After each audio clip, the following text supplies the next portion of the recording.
Mr. Hovit, you have put so much effort in solving the crisis in the process of negotiation.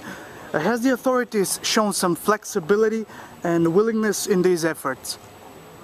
There's been no doubt over the years that there have been huge efforts within the country for the reform processes. We know the difficulties, we know the obstacles, but the issue now isn't simply about flexibility in relation to European accession generally across the board. It's about flexibility in a political crisis, which I have to say is jeopardising the risk of progress, and that's why I've used my meetings with political leaders this week to explore options, not to pretend that those of us from outside can solve the problems, but to be a good influence.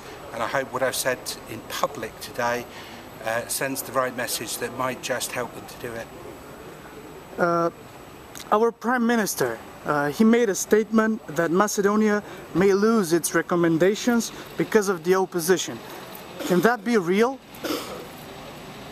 Look, I don't want to predict that things will get worse, but the fact that I've had to say today that my own report to the European Parliament may have to be postponed because of the crisis, a report that everyone knows makes constructive criticism of the country but is favourable to this country's accession hopes, and was and is a chance to send a message to the European Commission for their recommendations in April, to the European Council for their decision by June, which is a positive one for the country, that opportunity may be lost by postponing my own report, and that sends a very clear message that what is happening here is affecting what is happening outside and is jeopardising progress for this country towards the European Union, and it is only responsible for me to say that.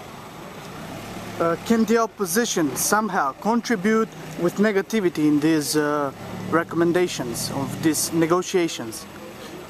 I'm really not interested in trying to put blame on one party or another. I support the proposal for a commission of inquiry, and I think I shouldn't be prejudging what that inquiry comes up with. But I have said that the events of the 24th of December, the perception of them outside is one that questions the democratic legitimacy in this country, but that the European Parliament will never support electoral boycotts in this country or any other.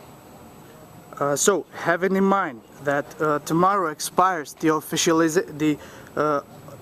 time for official lists of the oppositions, what is the possible solution for it?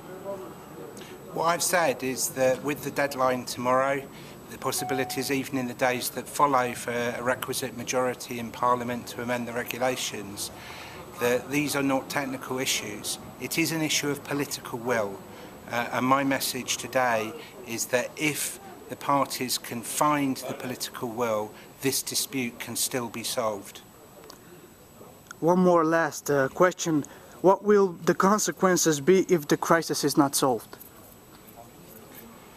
I do fear that the crisis is jeopardising huge progress that we have made in Brussels, and people have to understand that the decision to recommend, as the European Commissioner did, that the name issue be resolved after the start of talks in the early stages rather than before, the decision of the European Council not just to note the report of the Commission and to leave it on one side, but to ask for a new recommendation and to say, oh, there will be a positive decision for a positive report.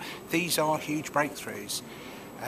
Next year there will be European Parliament elections, there will be a new European Commission. People here shouldn't believe that things are going to stay the same in Brussels.